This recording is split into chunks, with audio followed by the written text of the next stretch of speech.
Good afternoon, Jets Nation. Welcome to the Jude Jets Show. We got a ton of Jets news to talk about today, including one of our best defensive players being out into the trade deadline, one of our best offensive players potentially returning this week, and a new potential guard the Jets could sign this week. So before we get started, I want to please ask you that you can hit the subscribe button if you are new. I alert you on all types of Jets news, whether it be a player being protected on the practice squad or a player tearing his ACL. I will alert you guys. And if you're a viewer who likes to watch my channel a lot, subscribing makes it a whole lot easier for you guys. Who wants to search my name up in the search bar every single day when you can just hit the subscribe button and make your life a whole lot easier. So now, without further ado, let's get started. So Ian Rappaport tweeted out that Marcus Maye is going to miss the next 3 to 4 weeks with an ankle injury. Maye's agent quoted that tweet saying he's going to be out until the trade deadline with a shaking hands emoji, which is definitely a gesture trying to get Maye out of New York, which is what Maye's agent's been constantly doing. Now, I doubt Maye gets traded before the deadline, but I wouldn't be surprised if in the coming days we see that Maye and the New York Jets have mutually agreed to part ways. But it sucks that Marcus Maye is going to be out. While he hasn't been as good as he was last season, he's still been a big part of why our defense has been so good this season. And our safety group without Marcus Maye sucks. Adrian Colbert, Gerard Wilson, and Sheldrick Redwine, who is currently on the practice squad, are the only healthy safeties we have on the roster. Now, Ashton Davis and Sherrod Nesman both returned to practice this week, so there is a good chance that they're removed from the IR before the Titans game, but nothing's been set in stone. So hopefully those guys are activated off of IR before the Titans game. If not, we're probably screwed.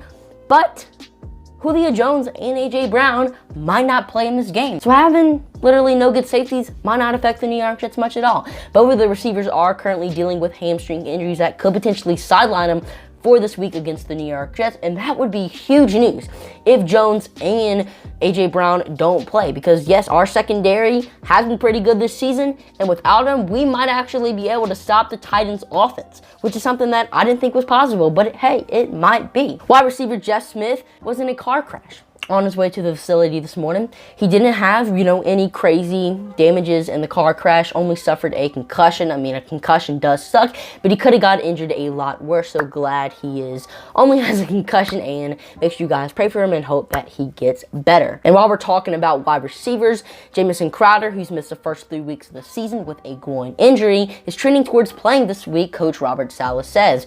Now, Crowder has led us in receiving for the past 2 seasons, and if he can play in this game, that would be huge, because not only has Tennessee's defense not been too good this season, Crowder also has been a huge safety blanket for Sam Darnold, or was a huge safety blanket for Darnold the past 2 years, and can be a reliable weapon for Zach Wilson. He can be a guy that he can always depend on catching the ball, a guy that he can always depend on getting open, and having a guy like that for your rookie quarterback is going to be absolutely huge. So hopefully Crowder does play this week.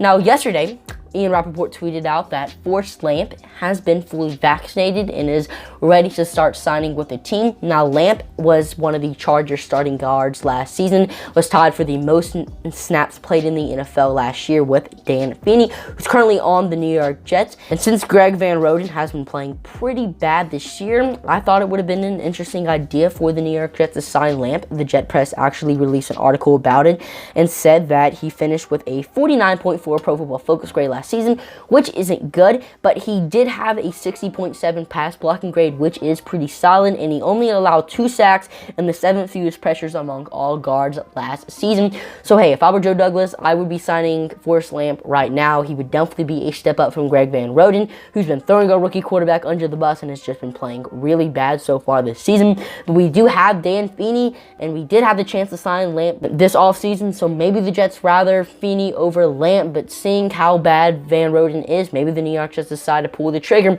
But either way, hopefully the New York Jets do in fact sign Forrest Lamp, because I think would be a pretty good pickup. And that's all the Jets news I have for you guys today. If you end up enjoying, let me know by hitting the subscribe and like button. Check me out on social medias at Jude_Jets on Instagram, Twitter, and TikTok. And I'm your host, Jude, signing off for now. See you later. Peace.